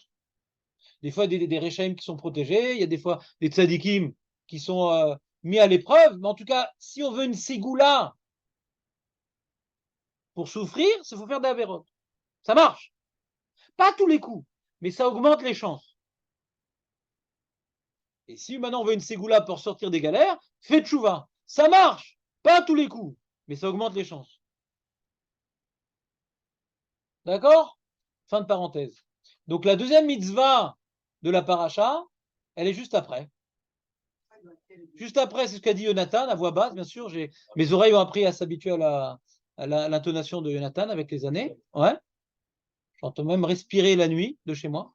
Et donc, c'est Biur Maasrot. C'est quoi ce Biur Maasrot? Alors, ces deux dernières mitzvot, elles ne sont pas venues par hasard. Kaniré, c'est le feu d'artifice de tout le développement qu'on vient de dire. Pas par hasard. C'est pas Moshe dire oh, j'en ai oublié deux là. Qu'est-ce que je fais? Bah vas-y, mets-les dans Kitabo, c'est pas grave, ça passe inaperçu. Même d'après l'opinion de ceux qui n'ont pas compris que que Moshe il aurait fait la Torah lui-même, ouais, Chas Shalom, ça serait que les clalotes qu'on pourrait dire une telle erreur à la limite, mais pas le début de la paracha. C'est Vadaï Hashem qui a ça aussi prévu le plan. C'est quoi ce plan? Et pourquoi on finit? C'est dommage. Tu vois, maintenant quand je coupe les cheveux, j'aime bien faire net, tu vois, aux enfants, net comme il faut. Là, c'est pas net. Fini, quittez de sec, deux petites mitzvot encore, et on commence. Ouais, on commence après des choses beaucoup plus générales. On va rentrer en Eretz Israël. Pourquoi ces deux mitzvot-là? Il y a plein de mitzvot d'Eretz Israël qui sont apparus la semaine dernière aussi. Donc, c'est pas spécifique à ces deux-là. Mais en tout cas, qu'est-ce qu'il y a de particulier dans ces deux mitzvot? Alors, je veux dire, la particularité de ces deux mitzvot, quelqu'un a une idée? Yosef, il doit savoir normalement. Non. Karatatov, c'est pas la deuxième, c'est que la première. Ouais. Déjà, je vous expliquais c'est quoi Bikurim, et des fois, je vous expliquais c'est quoi Biur Maaser. Alors, Bikurim, tout le monde le sait. Bikurim, c'est connu, c'est au début de la paracha, donc tout le monde est au courant. C'est donc un agriculteur. Il a vu donc ces nouveaux. C'est uniquement les espèces d'Eretz Israël, c'est pas sur les bananes, parce que c'est d'Oraita, c'est pas d'Ara banane. C'est pas sur les bananes, c'est pas sur les kiwis. Ouais. Et donc, parce qu'il y en a qui apportent, il y en a qui non, il y en a qui oui. Ouais, pas tout le monde apporte. Et donc, bon, c'est uniquement sur les 7 espèces d'Eretz Israël, et en particulier les fruits. Les fruits. Les fruits, quand l'arbre il donne des nouveaux fruits, il faut les repérer, et ces fruits-là, on va mener un panier. Tu peux habiter 1 semaine et demie à pied, tu vas les faire. Tu vas aller au Beth Amikdash. Ouais. Tu vas aller au Beth Amikdash. Ouais. Tu vas aller au Beth Amikdash. Ouais. Tu vas aller au Beth Amikdash. Non, parce que je ne sais pas comment vous expliquer. Ouais. C'était loin d'aller au Beth Amikdash. J'essaie de trouver une technique. Nous, c'est facile, on va au Beth Amikdash. À l'époque, il n'y avait pas de bus, il n'y avait pas de tram, pas de métro, pas de mobilette. Ouais. Donc, c'était la zone. Comment on faisait? Hein? Les routes, c'était pas terrible. C'est pour ça qu'on faisait attention qu'on ne tombe pas dans la saison des pluies. Ouais. Pour faire Pessar, parce que s'il y a plein de boue. Et que quand il y a plein de boue, alors toi, tu restes pas debout. Ouais. Donc, c'est très dangereux. Donc, ce qui se passe, c'est que pour un petit panier de fruits, ça va, je vais donner aux Kohen qui passent. Il y a toujours des Kohanim qui passent. Il y a des quarts de Kohanim. Ah, les Kohanim sont arrivés, on donne la trouma, les Lévim sont arrivés, sympa. Pas besoin de se déplacer. En général, on n'a pas besoin de se déplacer. D'accord ou pas? Pas besoin de se déplacer. Maaser Rishon, Trouma Gdola, on vient vers nous. Maaser Ani, on vient vers nous. Là, il faut aller au Beth Amikdash. Maaser Sheni, c'est à nous. On n'apporte rien à Hachem. C'est nous, on mange là-bas. On mange. Oui. Si tu veux pas monter, tu montes pas. Tu veux pas monter, tu montes pas. Eh ben, tu jettes à la poubelle. Oui, tu n'es pas obligé de monter. Si tu veux manger ton maaser sheni, c'est que au Beth Amikdash. Pourquoi non? Pourquoi non? Tu veux pas le manger? Mais bien sûr, tu dois le manger là-bas. Tu veux le donner maintenant, il y a un mec, il adore aller à Jérusalem. Je lui donne toute ma production, aucun problème. Je déteste Jérusalem. Je ne veux pas aller à Jérusalem. C'est enregistré. Oh là là. Non, mais il faut bien, j'ai parlé contre les Arabes. Il faut maintenant que je fasse un équilibre. Ouais. On aurait pu dire Berlin. C'est pareil. Donc le monsieur qui n'aime pas Jérusalem, il fait trop bon là-bas. J'aime les endroits angoissants. L'ancêtre de Freud, ouais. Il cherche l'angoisse là où il n'y a pas. Ouais. Il y a une trop bonne ambiance là-bas. Ça me met mal à l'aise. Alors toute sa production de Maaser Sheni, il va le passer. Toi qui aimes bien Jéru, prends tout. Tu n'es pas obligé de manger. Si tu veux manger, c'est là-bas. Il doit les manger avec l'argent qui est du Pidyon. Il doit aller manger à Jérusalem avec l'argent. Quel rapport? Je veux pas aller manger à Jérusalem, j'ai le droit. Si je veux manger à Jérusalem, j'ai deux manières de le faire. Ou bien je mange les fruits eux-mêmes, ou bien je rachète les fruits sur de l'argent, et avec l'argent que je pourrais dépenser que pour des besoins alimentaires à Jérusalem, je mangerai à Jérusalem. Et là, on parle de moi. Je dis maintenant, j'ai pas envie de monter à Jérusalem. C'est possible? Oui, c'est possible. Oui, c'est possible. Bah, il jette, il va les donner à quelqu'un. Pourquoi il va jeter? Il va les donner à quelqu'un. Lui, ben, Sercheni, tu manges à Jérusalem. C'est pas tu montes, c'est tu manges que là-bas. Tu es obligé de faire la shrita d'une vache? Non. Mais si tu veux manger une vache, tu vas faire la shrita. Tu dois monter à Jérusalem? Non. Mais si tu veux manger les fruits, tu dois les manger à Jérusalem. C'est clair ou pas? Donc en général, ce qui concerne l'agriculteur, de monter à Jérusalem, il n'y a pas. De monter pour les fêtes, Pessah, Shavuot, Sukkot, c'est pas avec ses fruits, ouais, c'est avec ses bêtes. D'accord ou pas? Mais là, les Bikurim doivent monter à Jérusalem avec un petit panier de quelques fruits. Et comment ils étaient accueillis dans les villes? C'était extraordinaire. Les gens, ils chantaient, ils marchaient avec des instruments de musique, ils disaient des teilim. C'était magnifique. C'était toute une cérémonie. C'est toute la ville, ils allaient ensemble. Ils n'allaient pas individuellement. Toute la ville, ils allaient ensemble avec leur panier, etc. La délégation de Natania est arrivée, la délégation de Ashkelon est arrivée, la délégation de trucs. Donc, c'est manière, on te demande d'aller au Beth Amikdash. Donc, si on refait la synthèse des différentes parachutes, c'est-à-dire dans ta petite vie privée d'agriculteur, qui peut générer un certain éloignement de Dieu, tu es le maître de ta terre, tu es autonome. En général, l'agriculteur, il est loin du Beth Amikdash, mais il est loin d'Hachem aussi. Il est loin, l'agriculteur. C'est toujours un problème, l'agriculteur. Le Rav Hirsch, il en parle. Il dit que l'agriculture, ça nous détourne de Dieu. Il dit, c'est pour ça que, avant qu'on ait la terre d'Israël, on voit que les Havot, les Tzadikim, ils étaient bergers. Parce que quand tu es berger, tu regardes de loin les moutons, et en attendant, tu étudies la Torah, tu réfléchis à Hachem. L'agriculteur, c'est un travail d'esclavage. Tu es esclave de ton travail. Complètement, là, cette saison-là, tu prépares ça, il y a chaque moment, il n'y a que la période de Sukkot où tu es un peu libre. C'est pour ça qu'il y a la mitzvah de Shemitah, de Yovel, pour les sauver de cet esclavage. C'est un esclavage. Et avec ça, on voit que l'âme Israël, il n'a pas respecté la Shemitah et le Yovel. Parce qu'ils étaient pris dans la... Comment? Ben, c'est difficile d'avoir un terrain. Quand tu n'es pas religieux, ouais. Alors, il n'y a pas de pluie. Donc, tu dois travailler encore double. Donc, comment tu veux que j'ai le temps d'étudier? Comment tu veux que je fasse la Shemitah? On s'en sort pas. Mais c'est à l'envers. Tu fais ça, tu t'en sortiras. Mais les gens, ils réfléchissent pas comme ça. Donc, c'était très difficile pour un agriculteur. Et là, c'était l'occasion que lui, quand il est livré à lui-même dans son champ, de revenir au Beth Amikdash avec l'élément qui l'éloigne de Dieu. L'élément qui le rend individuel. Qu'est-ce qui rend individuel l'agriculteur? Son travail. Il est complètement individualisé. Il travaille pour lui, il vit pour lui. Tu vas aller au Beth Amikdash avec ça et tu vas reconnaître que même dans ton petit champ, quand tu travailles, tu dois avoir une odeur de Beth Amikdash dans ton champ. Tu dois reconnecter le Beth Amikdash à ton champ. Vous comprenez ou pas ce que je suis en train de vous dire? C'est un peu une synthèse de Réé jusqu'à Kitetse. Comprenez ou pas? Non, vous comprenez pas ce que j'ai dit? David, c'est pas clair? Léon, Marco, t'as lâché?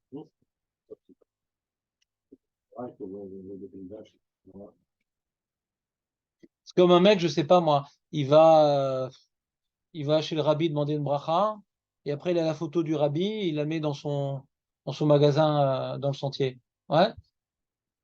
Alors quand il passe devant la photo, alors ça lui rappelle l'ambiance là-bas Donc ça le connecte sur son lieu de travail. Alors là maintenant tu dois connecter c'est ta joie parce que Bikurim c'est le début de la réalisation de ton travail, et les premiers fruits, etc. Donc tu attends ce moment avec impatience. C'est les débuts où ta start-up commence à rentrer en bourse. Les premiers moments, tu te fais interviewer et tout. Tu es tout fier. Tu fais ça tout seul. Tout seul. Personne ne m'a aidé. Alors, tu as la photo, quand tu dis ça, il y a la photo du rabbin qui t'a tout appris, qui t'a donné la bracha. Alors, tu vas au Beth Amikdash, et donc, à chaque fois que tu as donc, cette joie-là qui va se préparer à toi, tu as le petit bout de plastique, ouais, de roseau que tu accroches au truc. Donc, c'est comme une mezouza dans le champ, tu vois ce que je veux dire? Dans le champ, tu as des petits nœuds comme ça. Comme si tu mets une mezouza là-bas. Tu connectes directement ton champ au Beth Amikdash. Ta prison individualiste, tu l'ouvres vers leur Beth. Il y a une fenêtre qui donne sur le Beth Amikdash, dans ton cachot. Tu comprends? C'est quoi le point en commun de ces deux mitzvot, de Bikurim et de Biur Maasrot? C'est les deux mitzvot, les deux seuls mitzvot où il y a un dibour. On doit parler à Dieu. Les autres, bah, tu mets de fini, tu manges la matzah. Alors, la matzah, bon, tu as la gada. Il y a peut-être la gada qui est différente. La gada, bon, c'est se rappeler la sortie d'Égypte, etc. Donc, d'ailleurs, on apprend les psukim qu'on étudie à gada, c'est les psukim de l'agriculteur de Bikurim. Ouais. Parachala, on va le lire pour la gada. Ouais. Donc, à part la gada de Pessar, on va dire. À part la gada de Pessar, ouais, les mitzvot qui sont dans le temple ou qui sont liés au cadeau avec les fruits, à l'agriculteur en général, c'est des actes à accomplir. Tu montes au Beth Amikdash, tu apportes une bête, tu n'as pas besoin de parler. Là, tu as un devoir de parler. Ouais, tu as une mitzvah, de dire un texte, celui qui est écrit dans la Torah. Ouais, Arami, Oved Avi, etc. Ce que nous on dit à Pessar, c'est ce que disait l'agriculteur. D'accord? Il va au Beth Amikdash et il doit maintenant pas uniquement aller au Beth Amikdash, il doit connecter, ouais, l'acte qu'il est en train de faire avec son cerveau. Faire des choses avec un peu plus d'intention. Les misotes, on peut les faire complètement de manière inintentionnelle. Tu peux mettre les tefilines, ouais, comme tu prends ton pouls. Ouais. T'as remarqué ou pas? Les misotes, on les fait comme ça et on ne sait pas ce que tu as dans ta tête, mais nous, on sait ce qu'on a dans notre tête. Sur les autres, on peut les juger en bien, mais sur nous, on se connaît. Ouais. Que, bon, Hachem, il y a des mitzvot qu'on fait bien, et d'autres que, ben, on a la tête ailleurs. Comme ça, non? Mais quand c'est une mitzvah qu'on te demande de parler, on te demande de t'investir un peu plus sur la cohérence de ton acte. Une mitzvah qui est uniquement un acte, alors c'est compliqué. Mais comme, alors, Chachamim, pour pallier à ce problème-là, devant toute mitzvot, ils ont fait des brachot, c'est des rabbanan, pour que justement, il y ait une parole qui soit associée à l'acte. C'est plus facile de faire un acte intentionnel quand il y a une parole qui est associée. Vous comprenez ce que je veux dire ou pas? Maintenant, avant que les Chachamim, ils imposent de faire des brachot, et donc il n'y avait pas de brachot. Ouais, avant de jeter il n'y avait pas de brachot. Alors, les seuls mitzvot où on devait les accompagner d'une parole pour les rendre plus intentionnels, c'était Bikurim et Vidui Maaseh. C'est intéressant qu'on finisse par ça. Parce que c'est quelque part sentir que Dieu, il est devant moi. Quand l'homme, il est livré à lui-même, comment il peut arriver à lutter? Il peut parler à Dieu. Le dibour, les pensées, ça suffit pas quand tu es livré à toi-même. Il faut dire Hachem, aide-moi, que je tombe pas dans ça. Le dibour, il aide. La parole, elle aide quand on est livré à nous-mêmes. On n'est plus tellement livré à nous-mêmes parce qu'on entend un son. On n'est plus tout seul, on n'est plus dans la solitude. La solitude, c'est le silence. Dès qu'il y a un dibour, on n'est plus tout seul. Vous avez remarqué que le dibour, c'est une émulation, motivation, dirboun. C'est Medarben à dibour, d'accord ou pas? Allez! Des fois, tu joues au ping-pong, tu dis allez! Ça change de dire allez. Hein, David, qu'est-ce que ça change de dire allez? De l'entrain. C'est bizarre dans ce système-là. Le dibour, en plus, vient accentuer la scène. Le dibour, il accentue la scène. Comme maintenant, quelqu'un, il a mal. Pourquoi il crie? Ça sert à quoi? Ça matérialise plus ce qu'on est en train de ressentir. On a besoin de matérialiser. Le dibour, ça matérialise. D'accord? Vous remarquez ou pas? Donc, pour ne pas être livré à soi-même, on a le dibour. D'ailleurs, les Chachamim nous apprennent de ces mitzvot-là, de Bikurim, Vidum, Maaser, la mitzvah de Tfila. La Tfila, c'est le dibour avec Hachem. Bien que la Tfila n'est pas d'Oraïta d'après la majorité des commentateurs, le remez, la source de la Tfila, d'après le Midrash Tanchuma, c'est Vidouille Maasrot. Vidouille Maasrot. C'est quoi la différence entre Biour Maasrot et Vidouille? Alors, qu'est-ce que c'est quoi Vidouille Maasrot? On a donc, tous les 7 ans, on a 6 ans de travail. C'est-à-dire que tous les 7 jours, on a 6 jours de travail. Tous les 7 ans, on a 6 ans de travail. L'agriculteur travaille pendant 6 ans. Mais en vérité, c'est faux. Il travaille pendant 3 ans 2 fois. Ces 6 ans sont coupés en 2. Il y a 2 cycles de 3 ans. Donc, il y a les 2 premières années, il doit donner Maaser. Bon, toujours on donne la Trouma au Kohen. Trouma qui s'appelle Trouma Gdola. Ensuite, on donne au Lévi toujours. Ça, c'est vrai, les 6 ans. C'est un salaire qu'on donne. Il s'occupe de Betamina, je dois donner un salaire. Elle m'a la saute. Il faut payer ses dettes. Ça s'appelle comment, au Lévi? Rishon. Et donc, les 2 premières années, on donne également Maaser Sheni. C'est comme Maaser Sheni, c'est la fameuse production des 10% que si je veux la manger, c'est au Beth Amikdash. Si je la mange au Beth Amikdash, j'accomplis une mitzvah. Bien sûr, comme toute chose, j'accomplis une mitzvah, ouais. On m'a dit que je fais rien quand je monte au Beth, c'est encouragé, pardon, j'accomplis une mitzvah quand je mange. Ouais. Mais si maintenant je peux pas y aller, je donne à quelqu'un d'autre, c'est pas grave, mais à condition que ça, tu le manges au Beth Amikdash, en tout cas. Mais Vadaï, qu'on t'encourage à y aller. Ne croyez pas que je veux dire que c'est pas du tout nécessaire. Vadaï, c'est nécessaire. Mais si tu veux pas le manger, tu veux pas te déplacer, tu peux. Tu peux le donner à quelqu'un d'autre. Mais tu peux pas le manger en dehors du Beth Amikdash. Donc on a donc première année, deuxième année, Maaser, Sheni. Mais non, c'est la même chose, c'est copier-coller. C'est copier-coller. C'est un cycle qui se répète. Et troisième année, c'est Maaser Ani. Ani. Et c'est fini. Comment ça c'est fini? Oui. Après, tu as la 4e, 5e année, c'est Maaser Sheni. Et 6e année, Maaser Ani. C'est un cycle qui se répète. Et comme c'est un cycle qui se répète, il y a une alara qui se répète, qui s'appelle Biur Maasrot. À la fin du cycle, on arrive donc à la 3e année, la fin de la 3e année. Est-ce que tu as donné, est-ce que tu as monté au Beth Amikdash ou tu t'es débarrassé du Maaser Sheni? Parce que bon, tu as donné ta Trouma, Maaser Rishon, toutes les dettes que tu avais. À la fin du cycle, on te dit, est-ce que tu as maintenant rempli toutes tes dettes?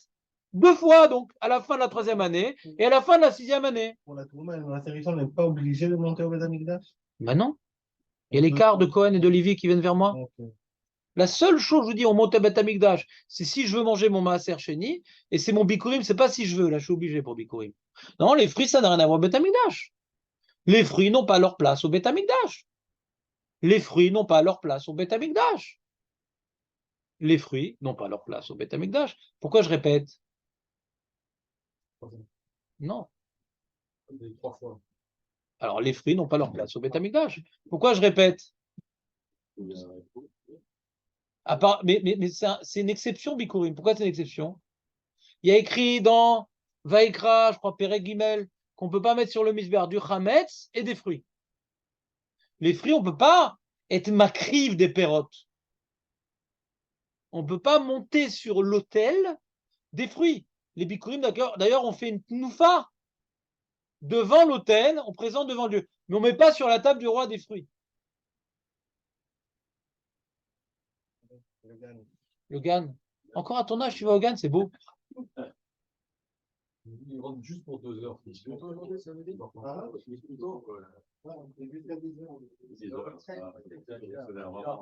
Ne critique pas, c'est Rét Israël. non.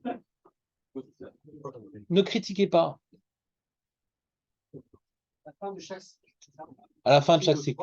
Mais je vous dis que normalement, les fruits, qu'est-ce qu'on apporte au Beth Amikdash? Ouais, du pain et de la viande. Lechem ou bassar. T'as déjà mangé à lechem ou bassar? Demande à la fin des fruits. Ah non, on n'a pas de fruits, monsieur. Sur le misbéar de lechem ou bassar, on n'a pas de fruits. C'est sympa, les fruits, mais c'est le retsini, c'est le retsini. C'est Stam. Hein? Il y a une yesh lechem bassar. C'est quand même c'est le shulchan amelech. C'est juste des sucreries. Comme si tu prenais des haribots en fin de repas. L'ancêtre des haribots, c'est les fruits. C'est l'omechabel et amelech. Donc on dit voilà, on présente que ces fruits, on sait que ça vient de toi, on les balance. On fait une noufa devant Hachem, on ne le met pas sur sa table. On reconnaît, c'est un cadeau qu'il a fait pour nous. C'est un cadeau. Prenez les fruits avec vous. Il n'y a pas de problème, prenez avec vous les fruits. Mais normalement, les fruits, on ne les monte même pas au Beth Amikdash. Gardez-les chez vous, donnez-les à mes serviteurs, une partie. Au Kohen, au Lévi. Il n'y a pas besoin de monter au Beth Amikdash, j'ai pas besoin de vos fruits. Un petit rappel important, Hachem n'a pas faim. Hachem ne mange pas. Ouais. Mais pour se représenter qu'on a un roi, alors on doit se comporter avec lui comme avec un roi. Mais lui, il n'a pas besoin de tout ça. Si on n'avait pas fait la faute du veau d'or, Rachid dit, on n'aurait pas besoin de faire tout ça. Et comme on a besoin de se matérialiser, ah bon, alors je vais vous donner une matérialisation permise. C'est comme il est fait de toi, ouais. Un cadre. C'est pas de la Vodazara, mais c'est une avoda qui ressemble à la Vodazara pour vous catalyser votre besoin de faire un culte. Organisé avec des prêtres, avec des corbanotes, des trucs. Comme ça, il dit le Rambam, et comme ça, il dit Rashi avec la faute du veau d'or. Différentes explications. Le Ramban est différemment, c'est pas le sujet du jour. En tout cas, juste comme c'est enregistré, des gens qui peuvent intervenir, on pourrait croire que on donne à manger à Hachem, donc un petit rappel. Ouais. Hachem n'a pas faim du tout. Et donc le bio, qu'est-ce que c'est? C'est on doit maintenant, c'est quoi éliminer? C'est-à-dire, si j'ai pas payé mes dettes, c'est le moment. Et des fois, tu reçois une feuille rouge à la maison. C'est le moment. Sinon, des 3 ans. Des 3 ans, des 3 ans. C'est tout. Ouais, la fin des 3 ans. À la fin des 3 ans. Ben non, d'abord tu donnes ce que tu peux donner, tu donnes. Ouais. On appelle ça biur, Biur, c'est se débarrasser. Non, non, c'est se débarrasser. Je dois débarrasser mes abayt, il y a marqué. Mes vaer, mes abayt. Faut plus qu'il y ait chez moi hein, toutes les dettes que j'ai contractées pendant ces 3 ans. Mais la particularité de cette mitzvah, c'est que c'est pas uniquement je reconnais. Bikurim, c'est je reconnais, c'est à Karatatov, comme vous l'avez si bien dit. Bikurim, là, c'est pas à Karatatov. Écoutez bien, je vais vous lire, c'est magnifique. C'est l'ancêtre de la tfila. Regardez ça.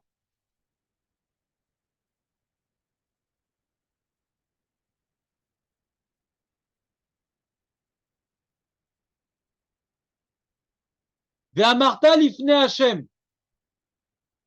Alors c'est Me'adme'anien, parce que Talonim ça, l'ifne Hashem. Toujours l'ifne Hashem, c'est au Beth Amikdash. Tu dois sentir Hashem tellement proche de toi dans ton champ. Tu dois sentir Hashem tellement proche de toi dans ton champ. Les bikurim, c'est mettre une photo du Beth Amikdash dans mon champ. Mais il y a une étape supplémentaire après. Maintenant, je sens qu'Hachem, il est dans mon champ. Ça, c'est Biur Masrot. Donc, je reste dans mon champ. Et là, je prie Hachem directement, sans aller au Beth Amikdash. Avant, où est-ce qu'ils priaient au Beth Amikdash? On voit dans Shlomo Amelech, ils allaient au Beth Amikdash quand ils avaient besoin. Non, tu restes dans ton champ, tu fais ta prière sur place. Hachem, il est même là, dans ce lieu de déconnexion avec la Shrina, dans ce lieu d'oubli de tes valeurs, dans ce lieu d'individualisme où tu te coupes de tous et d'Hachem pour ton argent, pour ta réussite. C'est là-bas que tu dois voir qu'Hachem, il se tient devant toi. Ve'amarta lifne Hachem Elokecha, biartia kodesh minabayit. Je suis débarrassé de tout. Voilà, j'ai accompli mon devoir. Après avoir accompli ton devoir, j'ai donné au Lévi, au Kohen, au truc. J'ai consommé le Aser Sheni comme il se devait, Betara. j'étais pas endeuillé. Endeuillé, il n'a pas le droit de manger parce qu'il faut être bessimcha quand on mange. Et c'est etc. Après qu'il a dit, il a exprimé verbalement qu'il a accompli ses dettes. Chose originale, jamais on te demande, quand tu as fait une mitzvah, de dire ouais, j'ai bien fait ma mitzvah, nanana. C'est la seule. C'est bidou, ça. Vidouille, c'est j'avoue avoir bien accompli. Pas de dire, je n'ai pas fait comme ça. Non, non, c'est l'inverse. Ah, alors, c'est toujours pour demander. Toujours, c'est pas toujours. Il y a deux types de vidouille. Ah. Voilà. Donc tu vois bien que c'est pas ça. Et regardez la fin, c'est le plus important. Ashkifa mimeon kochecha, regarde-moi du lieu de ta sainteté. Est-ce que c'est du ciel? Est-ce que c'est du Beth Amikdash? Est-ce que c'est des deux en parallèle? Mina Shamaim, donc il précise Mina Shamaim, ou Varech et Amecha et Israël, et béni, pas moi, parce qu'on doit sortir de l'individualisme. J'ai un champ dans lequel il y a un tuyau qui descend du ciel directement. Alors je m'accroche au tuyau, merci mon tuyau. Non, non, non, non, c'est pas ton tuyau, il y a un seul Dieu qui est dans le ciel, et il y a plein de tuyaux. Et donc si maintenant tu souhaites que Hachem il ouvre le robinet il est là-haut. Donc c'est pour tout l'âme Israël la bracha, c'est pas que pour toi. Le robinet il n'est pas en bas, il est là-haut, le robinet. Uvarech et amecha et Israël vet adama asher natata lanu, pas li, lanu. Alors que Bikurim c'est li. Regardez bien Bikurim. Si je m'abuse, peut-être je me trompe. Hein. Ifne Hachem, Rami Oved Avi, etc. Et il est marqué. Au début, il parle de première personne, après il arrive au pluriel. Il dit donc tu nous as donné cette terre-là. Vevetir shet pre adama asher natatali.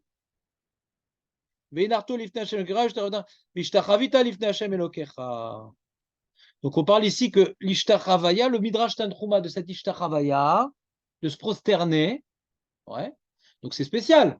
Tu apportes une corbeille de fruits pour Dieu, ouais, pour Dieu, pour reconnaître que ça vient de lui, ouais. Après ça va être donné aux Kohanim. C'est les Kohanim qui vont manger ça, ouais. Et tu te prosternes.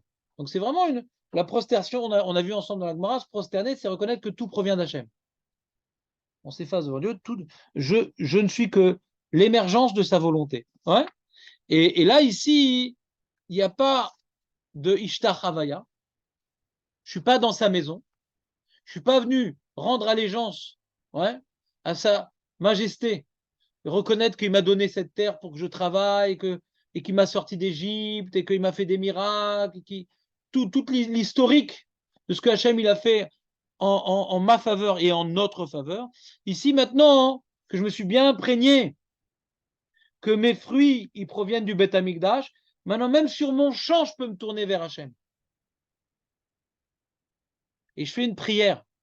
Dans Bikurim, ce n'est pas une prière dans Bikurim.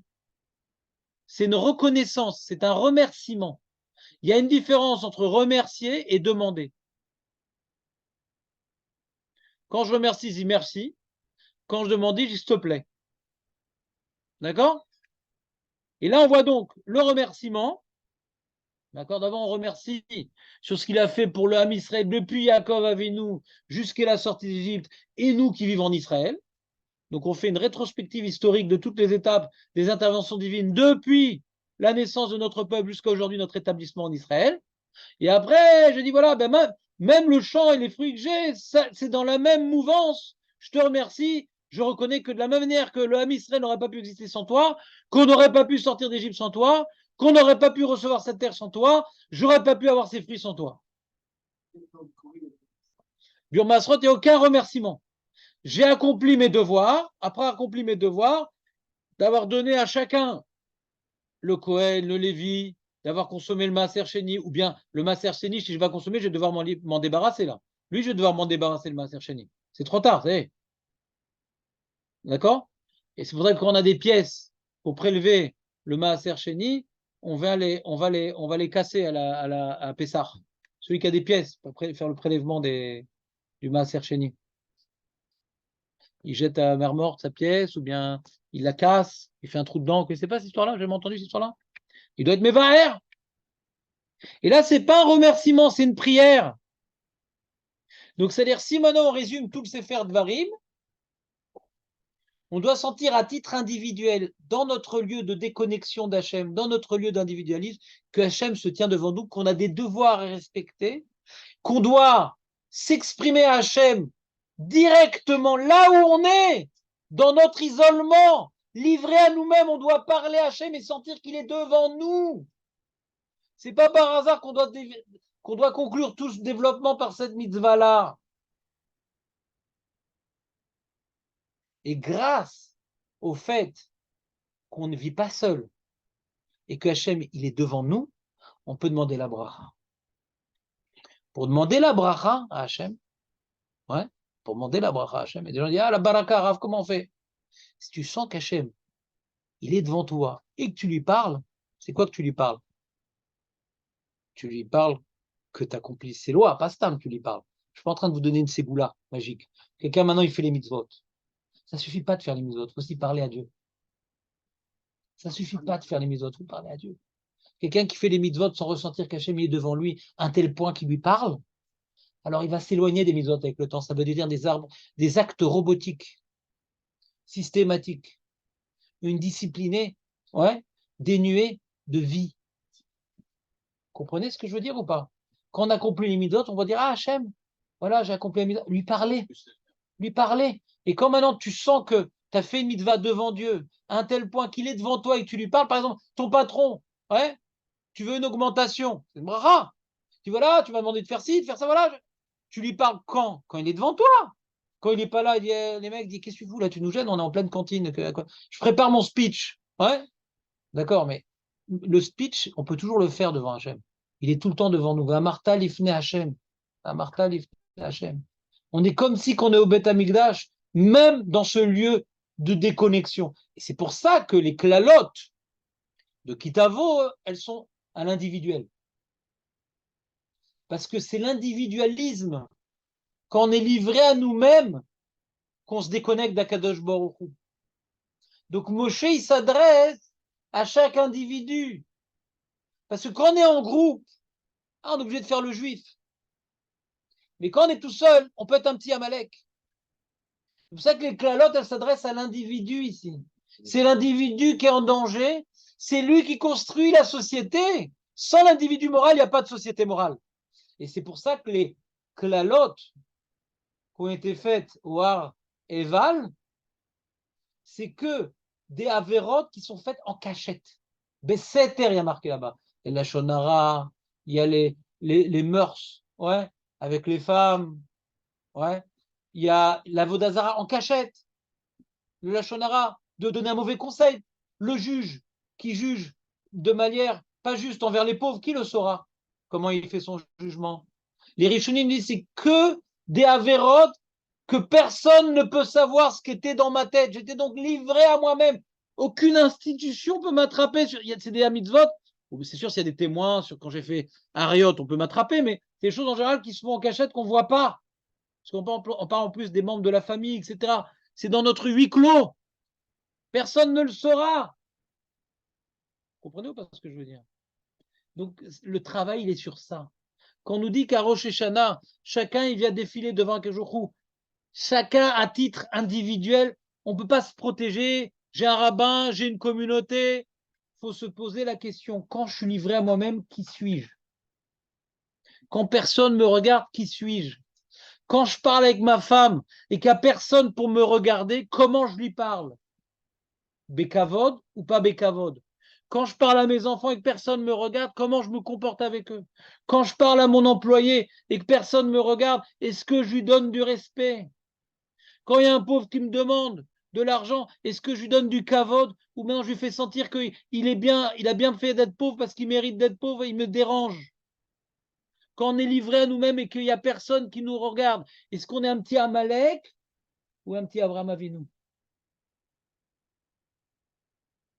Les choses en cachette, c'est Rosh Hashanah. Hachem, il voit tout. On est à la synagogue, on fait d'Afayomi, on fait des mitzvot, du chesed, mais en cachette. Avec nos proches, quand personne nous regarde, est-ce qu'on est comme un Amalek?